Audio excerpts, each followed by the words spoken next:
தமிழகம் எங்கும் Max Gold cash for your gold. Max Gold நீங்க தங்க மட்டும் இல்லைங்க, பிளாட்டினம், டைமண்ட், சில்வர், ரூபினி எதை வேணாலும் விற்கலாம். உங்களுக்கான பணம் ரொக்கமா கையிலயோ இல்லைன்னா பேங்க் அக்கௌண்ட்லயோ உடனடியாக செலுத்திடுவாங்க.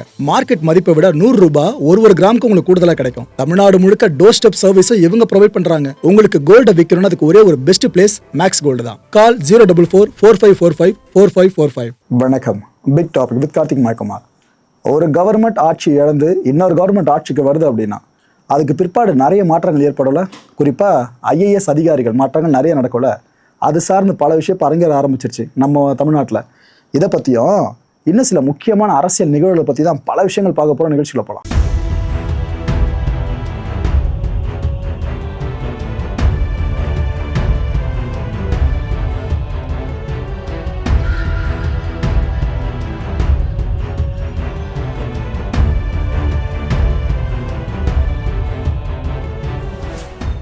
இதுக்கு முந்தைய கவர்மெண்ட் இருந்துச்சுல, டிஎம்கே கவர்மெண்ட், அதில் அரசோட தலைமை வழக்கறிஞராக இருந்தவர் PS ராமன் அவர்கள். பல கேஸஸ் சார்ந்து நீங்கள் செய்திகளை கேட்டிருப்பீங்க இந்த பேரை. அவர் இப்போ ராஜினாமா பண்ணிட்டாருங்க. என்ன ப்ரோ திடீர்னு பண்ணி கேட்டிங்கன்னா, இது வழக்கமாக நடக்கிற ப்ரொசீஜர் தான். ஒரு கவர்மெண்ட் சார்ந்து லீட் பண்ணுற அந்த வழக்கறிஞர் அதுக்கப்புறம் அடுத்த கவர்மெண்ட் சார்ந்து இருக்கிறது ரொம்ப ரொம்ப கஷ்டம் தான். ஸோ இப்போ டிவிகே கவர்மெண்ட்டா அவங்க அந்த போஸ்டிங் சார்ந்து ஒரு அபிமானம் கொண்டவங்களை இதுக்கப்புறம் பார்க்கலாம், தேடலாம். ஓகே, காத்திருப்போர் பட்டியலில் இப்போ யார் மாற்றப்பட்டிருக்காங்க தெரியுமா? உதயச்சந்திரன் IAS அவர்கள். கடந்த டிஎம்கே ஆட்சியில் மிக முக்கியமான அதிகாரிங்க அவர் உதயச்சந்திரன் அவர்கள். அவர் இப்போ காத்திருப்போர் பட்டியலுக்கு மாற்றிருக்காங்க. ஏன்னா டிவிகே கன்சிடர் பண்ணாமல் இருக்கும், இல்லை அந்த கவர்மெண்ட்டோட அவ்வளோ நெருக்கமாக இருந்திருக்காங்க அப்படின்னா, இன்ஃபேக்ட் முக்கியமான முடிவுகளை இந்த ஆஃபீஸில் எடுத்திருக்காரு அப்படின்னா, நம்மளோட சித்தாந்தம் சார்ந்தும் நம்மளோட அடுத்த கட்ட ஆக்ஷன் சார்ந்தும் இவங்க கரெக்டாக இருப்பாங்கன்னு தெரியலையே, அதனால் நம்ம மாற்றிப்போன்னு சொல்லிட்டு வேற ஒரு ரீப்ளேஸ்மெண்ட்டுக்கு வெயிட் பண்ணிட்டு இருக்க நேரத்தில் தான் அவரை காத்திருப்போர் பட்டியலுக்கு மாற்றிருக்காங்க. உங்களுக்கு இன்னொரு டவுட் வரும், ப்ரோ அப்படின்னு பார்த்தா அமுதா IAS அவர்கள் அவங்களும் போன முறை ப்ரெஸ் மீட்லாம் கொடுத்தாங்களே, இந்த கரூர் விஷயம் நடந்தப்பலாம் நிறைய விஷயங்களை சொன்னாங்களே, தமிழக அரசோட முகமாக இருந்து அவங்க நிலைமை என்ன அப்படின்னு கேட்டிங்கன்னா, அமுதா IAS அவர்களை பற்றி சொல்லணும்னா அவங்களுக்கு கூடுதல் பொறுப்பு இதுக்கு முன்னாடி கொடுக்கப்பட்டிருந்துச்சுல, அது இப்போ மாற்றிருக்காங்க. இதுக்கப்புறம் தான் அடுத்த கட்டமாக என்னென்ன இந்த கவர்மெண்ட் செய்ய போகிறாங்கன்னு நமக்கு தெரிய வரும் மக்களே. அண்ட் IAS அதிகாரிகள் இன்னும் சில பேர் மாற்றலாயிருக்காங்க. அதில் குறிப்பிட்டு சொல்லணும்னா, வருவாய் ஆணையராக முருகானந்தம் அவர்கள் இனிமே, டாஸ்மாகோட மேலாண் இயக்குனராக நந்தகுமார் அவர்கள் இனிமேல் செயலாற்றுவாங்க. அண்ட் நிதித்துறை செயலாளராக சித்திக் அவர்கள் இதுக்கப்புறம் இருப்பாங்க. ஆக்சுவலாக இது சார்ந்த முதல்ல இருந்தவர் யார் தெரியுமா? உதயச்சந்திரன் IAS அவர்கள். ஆனால் இப்போ அந்த இடம் சார்ந்து சித்திக் அவர்கள். சுற்றுலா கலாச்சாரத்துறை செயலாளராக இனிமேல் ஸ்வர்ணா இருக்க போகிறாங்க. அண்டு முதலமைச்சரோட செயலாளர்களாக 2 பேர் அப்பாயின்ட் பண்ணப்பட்டிருக்காங்க. ஒருத்தர் அண்ணாதுரை, இன்னொருத்தர் விஷ்ணு. பார்த்தீங்களா, ஒரு பக்கம் பகுத்தறிவு சார்ந்த ஒரு பெருந்தலைவர், இன்னொரு பக்கம் விஷ்ணு, பேர் 1000 அர்த்தங்கள் இருக்குது. ரைட்டு. செந்தில்நாதன் அவர்கள் அமமுகவோட திருச்சி மாவட்ட செயலாளர். ப்ரோ அமமுகனா தலைவர் காமராஜ் பேர் தானே வரணும், இங்கே அவரை வச்சு அவ்வளோ விஷயங்கள் போச்சு சுற்றி. இவர் என்ன புதுசாக சொல்கிறீங்க கேட்டிங்கன்னா, அடுத்த பஞ்சாயத்துங்க என்ன ஆயிடுச்சு, இவர் திடுதிப்புன்னு கட்சி பொறுப்பை ராஜினாமா பண்ணிட்டார். அமமுகவோட கட்சி பொறுப்பை என்னங்க ஏதுன்னு கேட்டால், அமமுக அதிமுக கூட்டணி இருக்குல்ல, இதை குறிப்பிட்டு ஒரு பதிவை போட்டு ராஜினாமா பண்ணியிருக்காரு. அந்த பதிவில் என்ன சொல்கிறாப்புல, பகையாளிகள் பங்காளிகளாக மாறி போனதில் யார் யார அதிமுக அமமுக பகையாளிகள். ஏன்னா EPS அவர்களை டிடிவி அண்ண அளவுக்கு யாரும் பெருசாக விமர்சனம் பண்ணல, மனசில் வச்சுங்க. ஸோ பகையாளிகள் பங்காளிகளாக மாறி போனதில் அமமுக நிர்வாகிகளுக்கும் தொண்டர்களுக்கும் தான் இழப்புன்னு இவர் பதிவு போட்டுட்டு ராஜினாமா பண்ணியிருக்காப்புல. இதுக்கப்புறம் அவர் வேறு எங்கே போய் சேருவார்னு நினைக்கிறீங்க? ஆல்ரெடி காமராஜ் அவர்கள் தெளிவாக சொல்லியாச்சு, தாவைக்கால இணைய நான் ரெடியாக இருக்கேன் அப்படின்ட்டு. பார்ப்போம் அடுத்து இவர் சார்ந்து எங்கே போய் நிற்க போகிறாருன்னு சொல்லிட்டு. டிடிவி அண்ணன் இப்போ அவரோட மனசு எந்தளவுக்கு ஆதங்கப்பட யோசிச்சு பாருங்களேன். எலெக்ஷனில் ஜெயிக்க அவர் எந்தளவுக்கு சிரமங்களை ஃபேஸ் பண்ணியிருப்பாரு.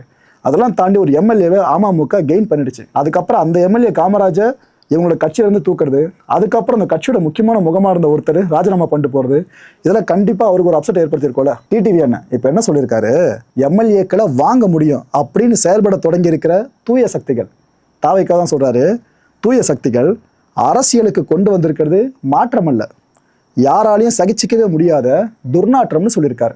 இப்போ ஏற்பட்ட வார்த்தைகள் பயன்படுத்தியிருக்காரு.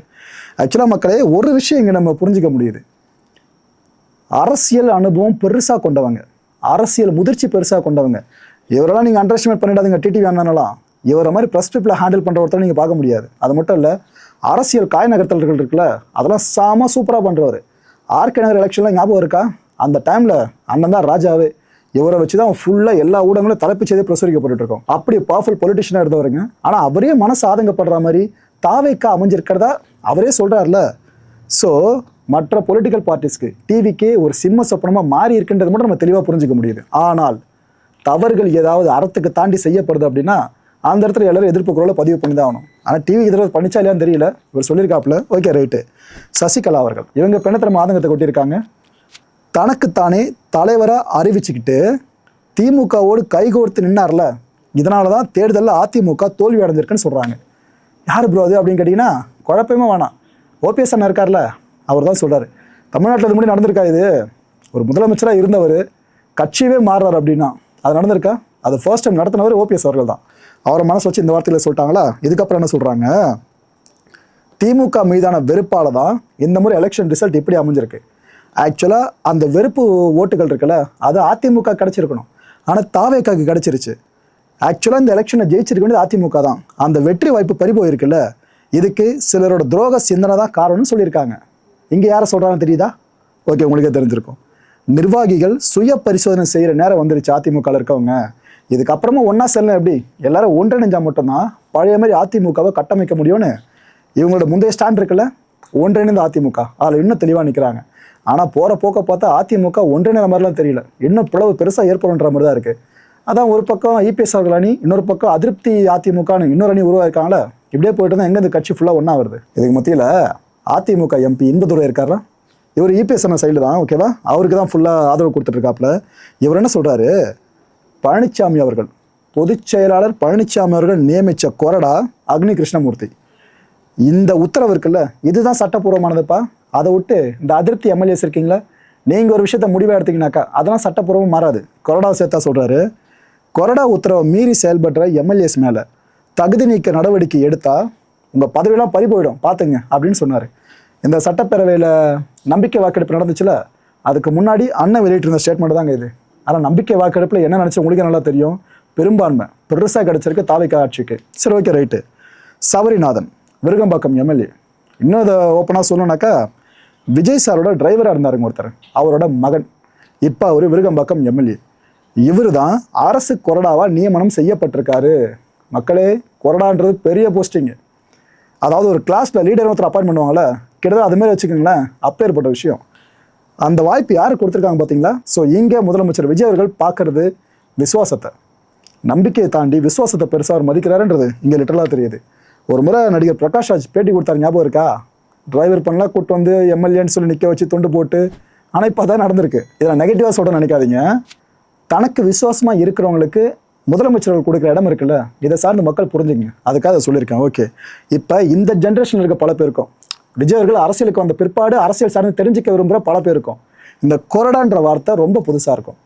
இது என்ன, ஏற்கனவே அதிமுக ஏதோ அக்ரிய கொறடான்றாப்புல, அது பவர்ஃபுல் போஸ்ட்ன்ற மாதிரி சொல்கிறாப்புல, டிவிக்கு ஆக்சுவலாக சபரி அவர்களை கொறடா அப்பாயின் பண்ணுறாங்க, அரசு கொறடான்னு சொல்கிறாங்க, கொறடானா புரியலையே அப்படின்ற குழப்பம் இருக்கும். தெளிவாக எக்ஸ்பிளைன் பண்ணுற மக்களே முழுசாக தெரிஞ்சுங்க இதை பற்றி. இந்த கொறடா அப்படின்றத ஆங்கிலத்தில் விப் அப்படின்னு சொல்லுவோம் நம்ம.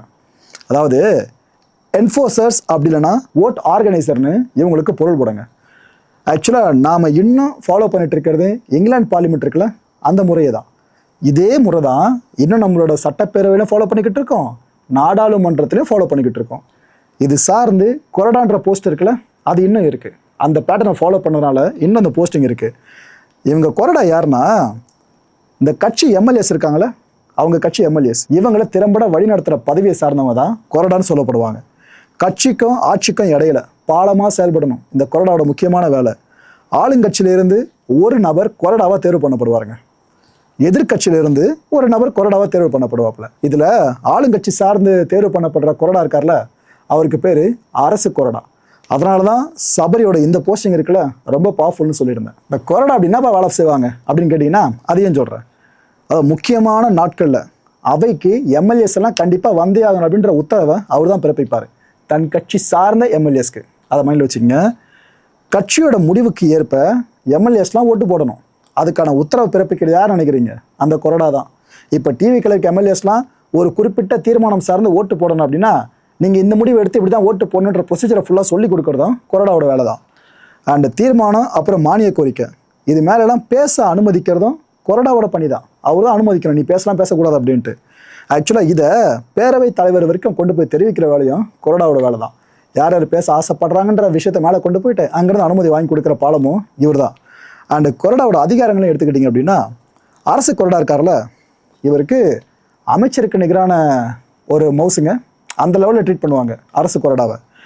அமைச்சருக்கு உண்டான அந்த தனி வாகனம், தனி ரூம்லாம் இருக்குது பார்த்தீங்கன்னா, இது போல் சலுகைகள்லாம் அது அரசு கொறடாக்கும் கொடுக்கப்படும்.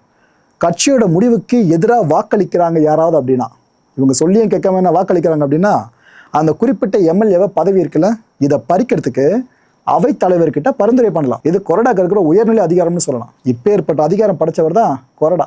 அதுவும் அரசு கொறடா, தனி மவுசு. இந்த கொறடாவுக்கான அதிகார வரம்பு ஒன்று இருக்குது, நான் அதையும் சொல்லிடுறேன். அது என்னன்னா, குடியரசுத் தலைவர் தேர்தல் நடக்குதுன்னு வைங்க, அந்த டைமில் தன் கட்சி எம்எல்ஏஸ் அண்ட் எம்பிஸை இந்த கொறடா கட்டுப்படுத்த முடியாது. அந்த எம்பிஸோ எம்எல்ஏஸோ அவங்க விருப்பப்படி அந்த நேரத்தில் மட்டும் செயல்பட்டுக்கலாம். ஸோ இது மட்டும் விதிவிலக்கு புரிஞ்சிச்சா? ஐபிஎல்ல கூட சென்னை டீமை டெல்லி டீமால் ஜெயிக்கவே முடியல அப்படின்னு எந்த நேரத்தில் முதலமைச்சர் சொன்னாரோ, டெல்லி எந்த அளவுக்கு நம்மகிட்ட தோல்விகளை சந்திச்சாங்கன்னு கண்டிப்பாக உங்களுக்கே தெரிஞ்சிருக்கும். அது என்ன ஒரு மறைமுகமாக சொல்லியிருக்காப்புல அப்படின்னு பார்த்தீங்கன்னா, மெட்டஃபரா இது போல் தமிழ்நாடு அரசியல் இருக்குல்ல, இதில் மத்திய அரசு பெருசாக இன்ஃப்ளூயன்ஸ் பண்ண முடியாது. மக்கள் நலத்திட்டம் சார்ந்து நீங்கள் வரீங்களா, நாங்கள் கதவுகளை திறந்து வைக்கிறோம். ஆனால் இதை திணிக்கிற அதை திணிக்கிற வரதா இருக்கட்டும், சித்தாந்தம் சார்ந்து எதனா நீங்கள் இன்ஃப்ளூயன்ஸ் பண்ண வரதா இருக்கட்டும், தேவையில்லை, நீங்கள் அங்கேயே இருங்க. ஸோ மத்தியில் கூட்டாட்சி தானே, அது ஓகே. மாநில சுயாட்சி நாங்கள் ஃபுல்லாக பார்த்துட்டு இங்கே தலையிடாதீங்கன்னு இந்த நிலைப்பாடு தான் ஐபிஎல்லோட கம்பேர் பண்ணி முதலமைச்சர்கள் சொல்லியிருந்தாங்க. இப்போ வேறு வழி இல்லைல்ல, டெல்லி போய் தான் ஆகணும். ஏன்னா என்ன தான் மேடையில் பேசினாலும் நீங்கள் இணக்கம் கரெக்டாக கொண்டு போகணும் மத்திய அரசுக்கும் மாநில அரசுக்கும் இடையில. அதில் பெருசாக சுணக்கம் ஏற்பட்டுச்சுன்னா மற்ற எல்லாமே பிரச்சனைக்குள்ளானதாக மாறிடும். முதலமைச்சர் விஜய் அவர்கள் 3 நாட்கள் பயணமாக டெல்லி கிளம்புறாருங்க. டெல்லி போகிற அவர் குடியரசுத் தலைவரை சந்திக்கிறாராமா, பிரதமர் மோடி அவர்களையும் சந்திக்க போகிறாராம், அண்ட் மத்திய அமைச்சர்களை அவர் முக்கியமாக சந்திக்கிறாப்புல. எனக்கு தெரிஞ்ச அந்த லிஸ்ட்டில் கண்டிப்பாக நிர்மலா சீதாராமன் அவர்கள் இருப்பாங்கன்னு நம்புகிறேன், மாற்று கருத்து இல்லை. ஓகே, தமிழக வளர்ச்சி திட்டங்கள் இருக்குல்ல, இதை பற்றி ஃபுல்லாக பேச போகிறாருன்னு இப்போதைக்கு தகவல் வெளியாக இருக்குது. நான் எதுக்காக நிதியமைச்சர் பேர் அதில் மென்ஷன் பண்ணி சொன்னேன் அப்படின்னு பார்த்தீங்கன்னா, தமிழ்நாட்டுக்கும் டெல்லிக்கு இருக்க ஒரு பெரிய பஞ்சாயத்து என்ன, நாங்கள் கேட்குற நிதி அவங்க கொடுக்க மாட்டுறாங்க, கரெக்டாக நிதியை கொடுக்க மாட்டான்ற பஞ்சாயத்து இருக்குல்ல, அது தீர்க்கப்படணும் அப்படின்னா நீங்கள் பார்க்க வேண்டியது நிதித்துறை அமைச்சர் தான். அதனால் அவங்க பேரை இங்கே இன்சிஸ்ட் பண்ணி சொல்லியிருந்தேன். ஓகே, மக்களை இந்த கான்டென்ட்டை பொறுத்த வரைக்கும் நாமெல்லாம் சிந்திக்க வேண்டியது ஒரே ஒரு விஷயம் தான். ஒரு வேளை மத்திய அரசு முதல்வரோடு ரொம்ப நெருக்கமாகிட்டாங்க அப்படின்னா, இங்கே இருக்க பல கட்சியினர் என்ன சொல்லுவாங்க, அதான் எலெக்ஷன் முன்னாடி சொன்னமேப்பா, இது பாஜக பி டீம்னு பார்த்தீங்களா, அவங்க கூட மட்டும் நெருக்கமாக இருக்காங்க அப்படின்வாங்க. இன்கேஸ் நெருக்கமாகாமல் போயிட்டாங்கன்னு வைங்க, அதுக்கப்புறம் இங்கே இருக்க பல பேர் என்ன சொல்லுவாங்க, தமிழ்நாட்டை எவ்வளோ வஞ்சிக்கிறாங்க பார்த்தீங்கன்னா இவங்க அப்படின்னு பேசுவாங்க. இதுதான் மக்கள் அரசியல். அரசியல் நிலைப்பாடுன்றது எப்பவுமே மாற்றத்துக்கு உட்பட்டது தான். Condition supply.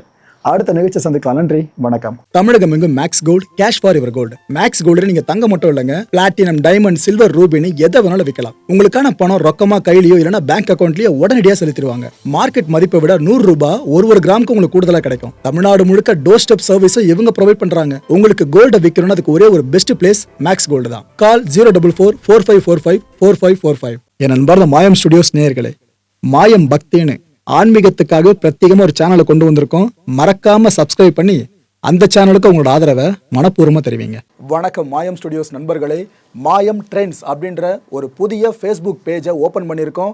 நீங்கள் யூடியூப்பில் பார்த்துட்டு இருக்கீங்களா நம்மளோட கான்டென்ட்ஸ்லாம், இதெல்லாம் விட ஒரு படி மேலே ரொம்ப கிறிஸ்பாகவும் ரொம்ப சூப்பராகவும் நிறைய கான்டென்ட்ஸ் உங்களுக்கு இந்த பேஜில் காத்துட்ருக்குங்க. ஸோ உடனடியாக ஃபேஸ்புக் பிளாட்ஃபார்ம் போங்க, மாயம் ட்ரெண்ட்ஸ்னு டைப் பண்ணி சர்ச் பண்ணி நம்ம பேஜை ஃபாலோ பண்ணுங்கள். அப்படியே நம்ம சேனலையும் நீங்கள் சப்ஸ்கிரைப் பண்ணிட்டீங்க அப்படின்னா இன்னும் நிறைய புது கான்டென்ட்ஸை உங்களுக்காக ப்ரொடியூஸ் பண்ணி கொடுத்துக்கிட்டே இருப்பாங்க. நீங்கள் பண்ணுற ஒவ்வொரு சப்ஸ்கிரிப்ஷனும் எங்களுக்கு பெரிய மோட்டிவேஷனாக அமையும்.